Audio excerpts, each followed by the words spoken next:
Katawhan sa Dios, ayaw kamo kahibulong kung makasinati kamo og mga pagsulay sa inyong pagsunod ug pag-alagad sa Dios, tungod kay normal lang gayud kana sa pagkinabuhi nga Kristohanon ini nga kalibutan.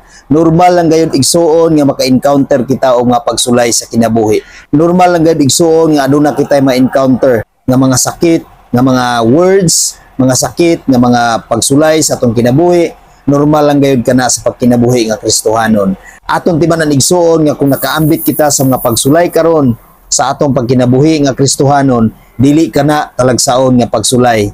Tungod kay sa panahon nga si Kristo aniya sa kalibutan, naka-experience siya o grabe nga mga pagsulay sa kinabuhi. Grabe nga mga persecution, grabe nga mga pagdaot, grabe nga mga pagdaog-daog.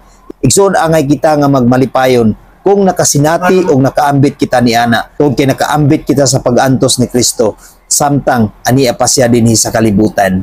Tungod kay mahimuot gayud ang Dios kanato igsuon, mahimuot gayud si Kristo kanato igsuon, kung kita magpadayon sa pag-alagad kaniya, kung kita magpadayon sa pag-serve kaniya, kung kita padayon nga magdayeg ngadto kaniya, bisan maka-encounter kita og makasakit, bisan maka-encounter kita og mapagsulay sa kinabuhi. Unang Pedro 4 versikulo 12. Mga minahal kong igsuon, ayaw kamo kahibulong sa mga mapait nga pagsulay nga inyong giantos. Ayaw kiniisipa nga talagsaong pagsulay. Ayaw kiniisipa nga talagsaong butang nga nahitabo kaninyo. Sa 14, paglipay hinuon nga nakaambit kamo sa pag-antos ni Kristo, aron magmalipayon kamo inigpadayag na sa iyang himaya.